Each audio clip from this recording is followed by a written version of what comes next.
Bismillahirrahmanirrahim. Assalamualaikum warahmatullahi wabarakatuh. Hamdan wa syukronillah wassalawatu ala nabi.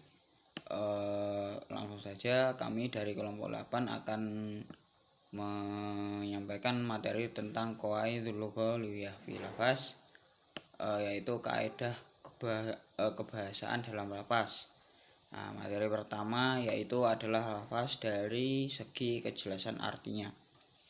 Secara garis besar, lafaz dari segi kejelasan artinya terbagi menjadi dua jenis, yaitu lafaz yang telah terang artinya dan jelas penunjukannya terhadap makna yang dimaksud, sehingga atas kejelasan itu beban hukum dapat ditetapkan tanpa memerlukan penjelasan lebih lanjut. Lalu yang kedua adalah lafaz yang belum terang artinya, dan belum terang juga penunjukannya terhadap makna yang dimaksud, kecuali dengan penjelasan yang lebih terperinci. Ulama Hanafiyah menamakan lafaz yang terang artinya itu dengan wudu'ul makna, atau lafaz itu sendiri dapat diketahui maknanya dan tidak memerlukan penjelasan lebih lanjut. Lafaz ini dibagi berdasarkan peringkat kekuatan pemaknaan yang semakin jelas, dengan pemeringkatan sebagai berikut, yaitu 1. Zahir, yaitu tingkat pemaknaannya jelas. Lalu yang kedua adalah nas, yang tingkat pemaknaannya lebih jelas lagi. Kemudian mufassar, tingkat pemaknaannya sangat jelas. Lalu yang terakhir adalah muhkam, yang tingkat pemaknaannya paling jelas di antara lafaz-lafaz yang jelas lainnya. Yang pertama ialah zahir. Zahir definisinya itu masih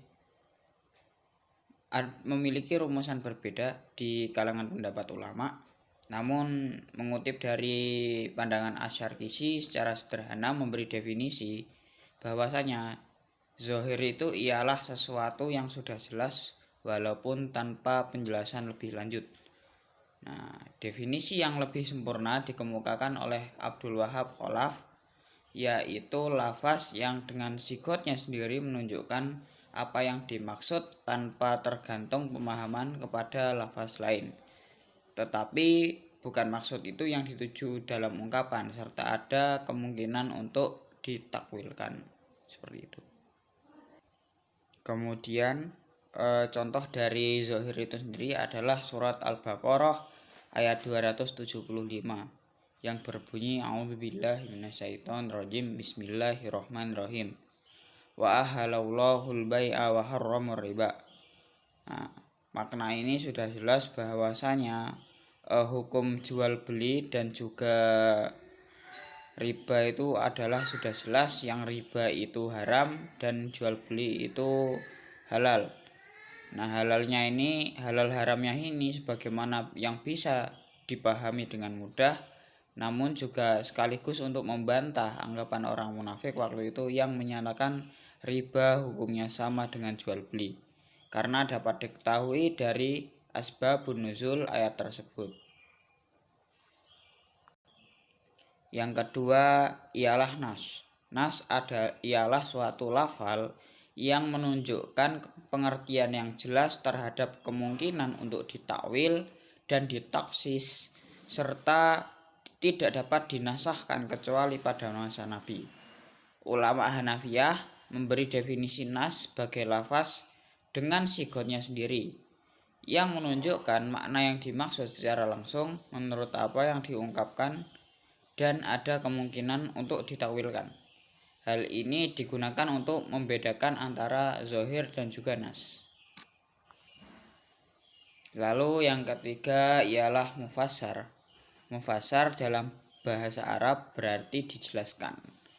Menurut istilah usul fikih, mengarah kepada suatu lafal atau kalimat yang menunjukkan suatu hukum dengan dolalah, yakni petunjuk yang jelas tanpa menerima kemungkinan penakwilan dan pentaksisan, tetapi dapat menerima nasakh atau penghapusan pada masa kerasulan.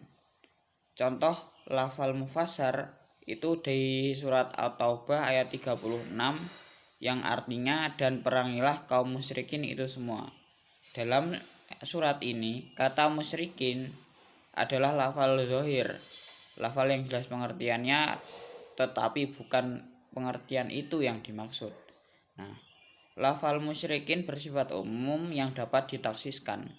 Ulama mazhab Hanafi memberi mufassar atas dua bentuk, yaitu mufassar ibtidai dan mufassar bighair ibtidai.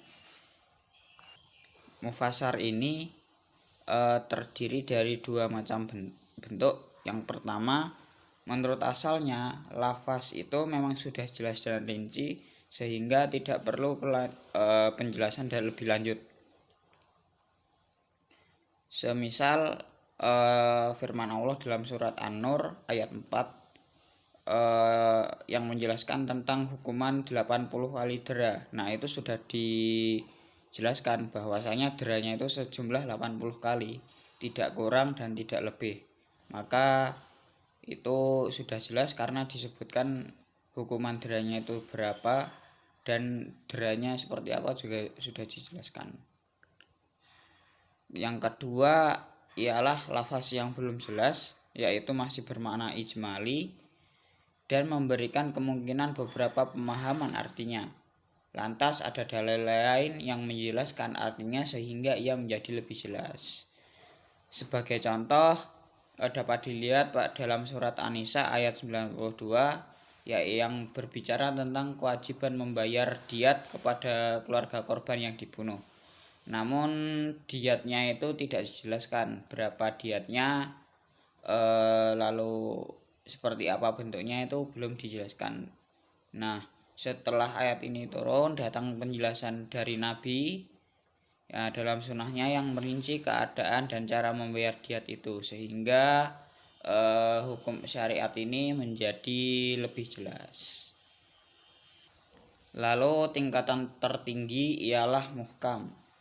Muhkam itu secara terminologis Syekh Abu Zahroh menyebutkan bahwa yang dimaksud dengan muhkam ialah suatu lafal yang menunjukkan kepada pengertian yang jelas dan dengan tidak menerima takwil ataupun tashrif.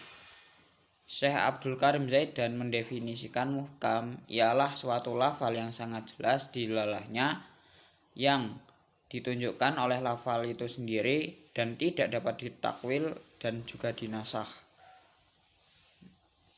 Sementara itu Wahbah Zuhaili menyebutkan bahwa yang dimaksud dengan muhkam ialah lafal nas yang dengan sigotnya sendiri menunjukkan kepada pengertian yang jelas dan tidak ada kemungkinan untuk ditakwil, ditaksis ataupun dinasakh. Kemudian lafaz muhkam terbagi atas dua macam, yaitu yang pertama ialah muhkam li zatihi atau muhkam yang dengan sendirinya bila tidak ada kemungkinan untuk pembatalan atau nasakh yang disebabkan oleh nas itu sendiri, tidak mungkin nasakh itu muncul dari lafaznya. Dan diikuti pula oleh penjelasan bahwa hukum dalam lafaz itu tidak mungkin dinasakh. Muhkam li'izatihi adalah muhkam yang semata-mata karena arti yang ditunjukinya itu tidak mungkin dinasahkan.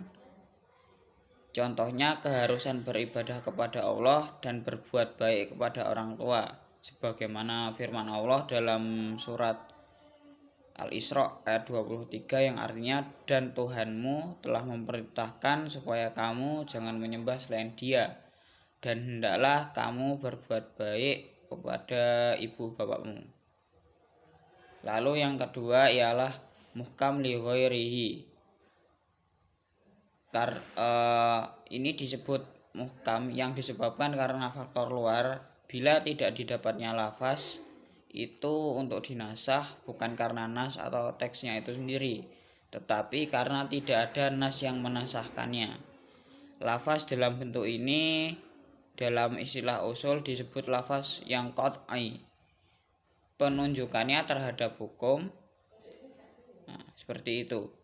Contoh muhkam yang ada di surat An-Nur ayat 4 yang menjelaskan bahwa tidak dapat menerima kesaksian orang yang berbuat jarimah qadhaf untuk selama-lamanya, karena pada ayat tersebut disertai lafaz abadan gitu. Jadi waktunya itu, keterangan waktunya sudah jelas. Karena ada lafaz abadan maka sudah jelas, maka selama-lamanya orang yang berbuat jarimah qadhaf itu tidak dapat memberikan kesaksian.